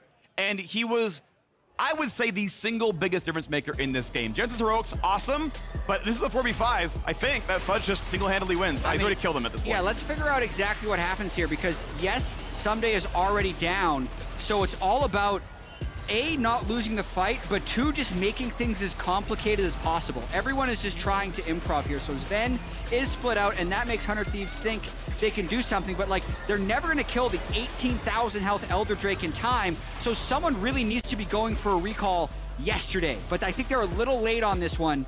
It's also hard to figure out where is safe to recall. You saw Abbedagge try it here, but he ends up getting chased down. Berserker's kind of lurking in the wing. He has vision of him, so he assumes, as you see, that W would have interrupted. So there's this kind of footsie going on over there. It's Berserker, who wins the 1v1 with Abbedagge. Trades it out perfectly to make sure Abbedagge can't get back. They finish off Fudge, and then from here, Jensen the entire time was just working down the base. My God. I mean, he can't miss an auto. The debate here for Jensen was, do I try and kill closer, or do I just focus every auto on the Nexus? That's what Orianna's for. Every spell doesn't stop auto attack, so, you know, do what you want. Tackle's not a stun. Oh my God. Wow. He's at 1 hit from dead. I think maybe you roll like a different crit and he dies, something like that, right? Like, yeah. There's always theoretically something. Oh, there's the Hex Drinker. Yeah, should have had 100%. No, it was crazy. That was absolutely crazy. What I love about this game is it was played well from a macro perspective, but the deciding factors were all improvisation. Yeah. It was this guy's caught up, what happens next? And Cloud9 barely wins. Better improvisation from Cloud9. Well done to them. So if you've been joining us in person at the LCS Arena, our partner eSpat wants to hook you up with some free photos of your time here. Check out the website on your screen to snag some photos for yourself. eSpat.ai. Now, Cloud9 claim a comeback win thanks to a great turn from Blaber. And earlier this summer, we got a word from Fudge on the impact of Blaber's playmaking. Check it out. I think the only one who makes a really decisive call is Blaber. Yeah. He is by far the loudest, by far the most decisive. And we sort of just learned to trust him. And if we don't trust him, he will end. So we have to trust him. And we've all gotten used to that. I've gotten used to that. I've been playing for him for like almost 2 years, right? Yeah. And I mean, he's very, very good at the game. He constantly goes for these outplay moments where these small little missteps in the enemy team that he sees because he does it so often. He looks for those mechanical outplays, and that's why his decisions are usually pretty good, especially in late game. Welcome back to the State Farm Analyst Desk. Cloud9, they strike first blood in the series, 1-0, as was mentioned by the casters. Comes off of quite a turn from Blaber in the bot lane on the Wukong. Finds the angle he needs here. Yeah, this is what turned the game a little bit. This was a wild game to begin with, so we'll get through it when we get through it. But like the fact that this was a call from 100 Thieves, they had positioning on Dragon, chased down Blaber. Blaber looked dead, and then he makes this call to basically just jump right in and essentially take the game back for C9 was crucial. Yeah. 0 health, basically, at that point. Exactly. He's at like 10-15% health. You know, he's into the stopwatch. He flash engages there, right? Like seeing the angle. And it's one of those things that, if the team is not all on the same page, it is a colossal in, right? Like you go forward, you instantly die by yourself, and then everyone else is kind of scratching their head. But because the team is actually trusting him, it makes these split-second decisions look really, really good a lot of times. And I think it's a sign of a team that, is well-coordinated and really on the same page. If I try and put myself in 100 Thieves' shoes there's no world where I think that that's going to happen, right? Like, even knowing the type of player that Blaber is, you're like, 10% is enough to keep him out of the fight, right? Right? Nope, No. he's on my face. He's on my face! You're wrong. Anyway, the draft. Yesterday was a lot of draft gaps. You're wrong. Right? It's like that team. Anyway. We got exactly what I didn't want to see. The handshake in the bot lane. Despite the fact like both teams, it's not a bad thing, got a right? Like banger. I just know that what these bot lanes are capable of.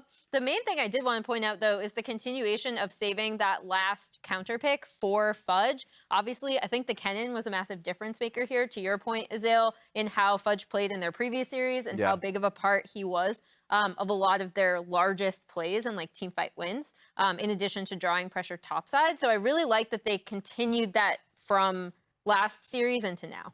Yeah, from the Cloud9 side, I really like the Kennen pick, even though, of course, it's going to force Orianna and him to get Void Staff, just double AP versus what was a team that can kind of soak that. But in the end, like, Kennen would do a lot of damage. But I really loved 100 Thieves draft, actually, just because it was something that worked really well for them.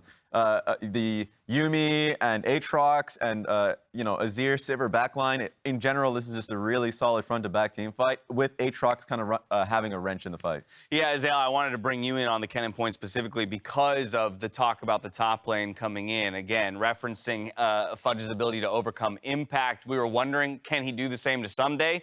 Gets the counter pick, 5th pick, and to deliver. Yeah, absolutely, right? And it's cool that he was able to do it with Camille and Fiora banned out, right? Because those are actually the picks that he was using last time. One against tank matchup, one against the Aatrox. So those were banned away. He had a lot of early lane pressure, did have a significant CS advantage in the early minutes, which is going to make the game a lot easier to play for Blaber. Plus, I just think Kennen is such a good dive buddy with the Wukong. You can't exhaust them both. We saw in that turnaround play, the exhaust was actually used as a slow on the Wukong. Then when Kennen arrives, he flashes in to follow up. You have nothing for him, and you're going to get roasted.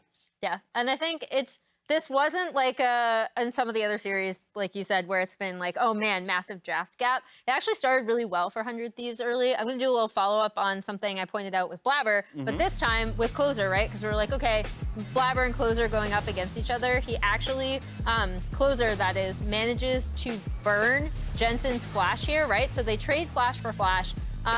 And that sets up the next play that happens, I think, at about like 8 minutes, 25 seconds right here, where it's first blood for Abbedagge. And this, Abbedagge's Azir, even though 100 Thieves lost, was so massive in this game, right? And it all starts here. So I really liked seeing this from Closer and their mid jungle overall. I thought it was a really, really smart revisit. I mean, it was just a really exciting game. I think that both teams played quite well. I did feel like the early minutes, what the difference maker was that mid jungle, right? And again, we saw it here, around this fight up towards the Herald, 100 Thieves coming out on top here. That's kind of what established their early advantage.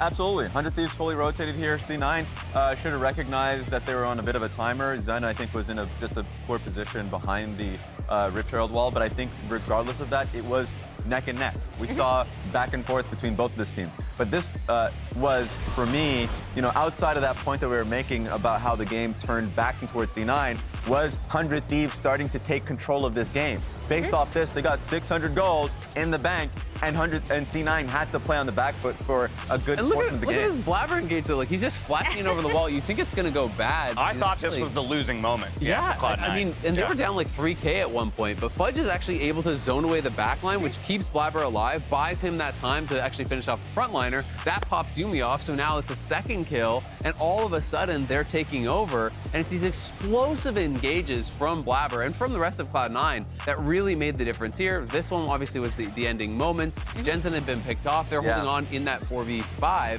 They get the kill on Ssumday, and they realize, hey, if we just keep him around, Jensen can win the game. Yeah, I love this heads-up play because especially when a series or a game, and hopefully the series will be defined by team fights or feels like it's going to be defined by team fights, I think it can get very easy to get locked into this idea that, like, oh, we're dancing in the river, so therefore we must do that until we team fight. And Cloud9 goes, wait a second, we don't have to do that. TP to that mid wave, Jensen, let's go. And he finds the end. Granted, it was about an auto away from not being realized. Pixel perfect. And it's insane how close that actually was, because it looked great initially for 100 Thieves, really chunking out Blaber. So Aatrox goes straight for him. Ssumday gets popped. Like, look at the mid gap. Yeah. Crazy. The damage from Abbedagge is actually insane. That's got to be a frustrating one for him. Jensen was having a game that was a bit of a tougher game, had not really been a big factor. And at the end of the day, he's the one that actually kills the Nexus. But also that Yuumi damage. Just like comparing damage dealt. Total damage dealt by 100 Thieves is way higher than total damage dealt by First Cloud9. strike, Luden's Yuumi. You didn't like it?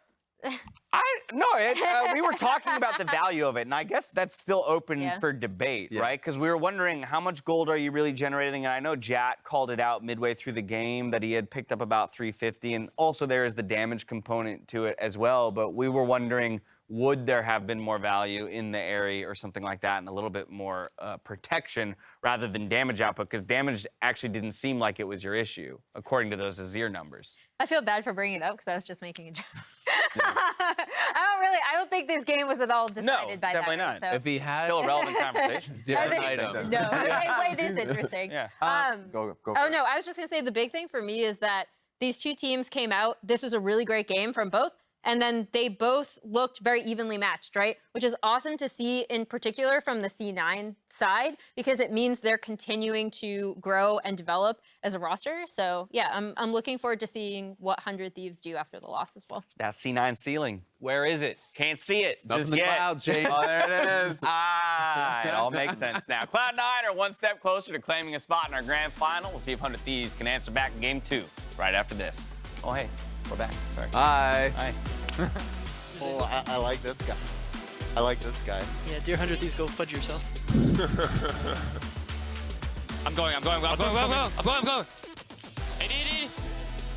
Yuumi. Yes, chase. Has flash. Can you get on him? I can't get on.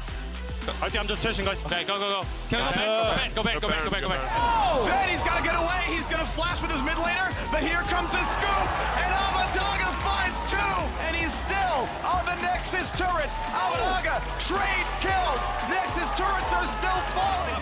He needs 5 more autos. He flashes 1, gets a second. He got